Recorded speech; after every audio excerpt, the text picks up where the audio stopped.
Bonjour à tous, j'espère que vous allez bien. On se retrouve aujourd'hui pour une nouvelle vidéo dans laquelle je vais parler de Broly. J'ai déjà fait une vidéo sur Broly, elle était nulle, très nulle. Très nul. Je survole le sujet en moins d'une minute, c'est nul, c'est nul. C'est pourquoi aujourd'hui je vais prendre ma revanche sur Broly et faire une vidéo complète sur ce personnage, mais aussi sur sa puissance.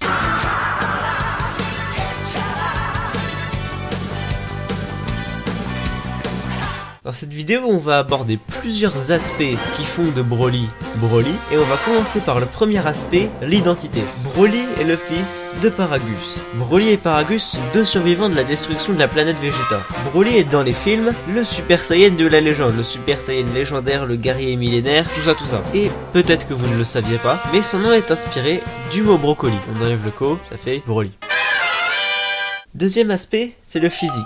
Sous sa forme normale, Broly est très grand. Il a un diadème de contrôle que son père lui a accroché pour contrôler ses émotions. Et sous sa forme Super Saiyan, Broly a à peu près le même visage mais énervé. Il a les cheveux qui paraissent bleus et il est, bien entendu, plus puissant. Sous sa forme Super Saiyan légendaire, Broly détruit son diadème. Il devient plus musclé, plus puissant, il perd ses pupilles et a des cheveux qui ressemblent totalement à ceux de Mirai Trunks en Super Saiyan 1 Daisen Dankai. Mais ils sont vert clair. Il a également un ki qui est à la fois jaune et vert clair. Il a un pantalon rouge déchiré et n'a pas de haut.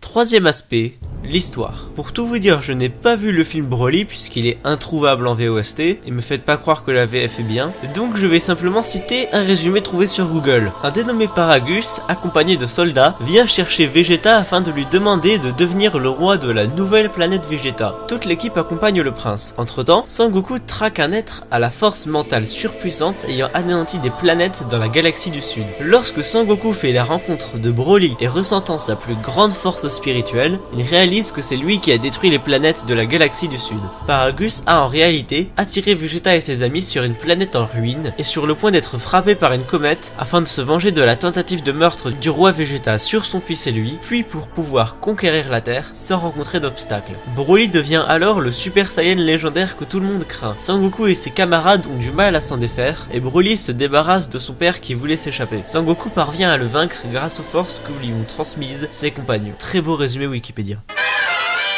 Quatrième aspect, la puissance. Contrairement à ce que je dis dans ma vidéo numéro 3, qui est nulle, la puissance de Broly n'est pas fixe. Broly est littéralement un Super Saiyan comme le dit la légende, car le principe de devenir plus fort à chaque combat est exagéré puissance 1000 chez Broly, mais en plus, la puissance de Broly augmente naturellement en Super Saiyan légendaire, et de manière absolument pétée. Mais comme je l'ai dit dans ma vidéo numéro 3 qui était nulle, sa puissance de base lors de sa première transformation en Super Saiyan légendaire dans le film 8 est aux alentours du Super Saiyan 2. Mais un ami, 64, je sais que tu regardes cette vidéo, m'a dit que si Broly avait survécu à son choc contre le soleil et qu'il dormait quelque part dans l'univers, sa puissance augmentant chaque seconde, au bout de 20 ans, il pourrait facilement battre Goku en Super Saiyan Blue.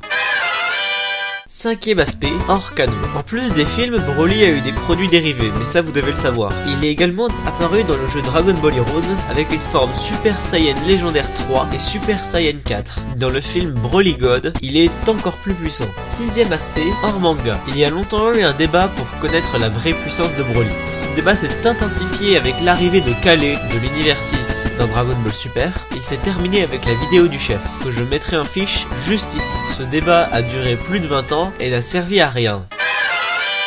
J'espère que cette vidéo vous a plu, si ce n'est pas le cas, vous pouvez me mettre un gros pouce rouge dans ma face, mais si c'est le cas, vous pouvez donner un peu de votre énergie au Genkidama de la chaîne en vous abonnant. Et on se retrouve bientôt pour une nouvelle vidéo.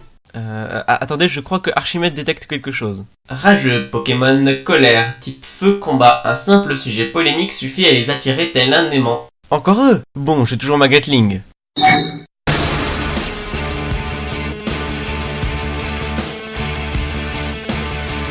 Allez.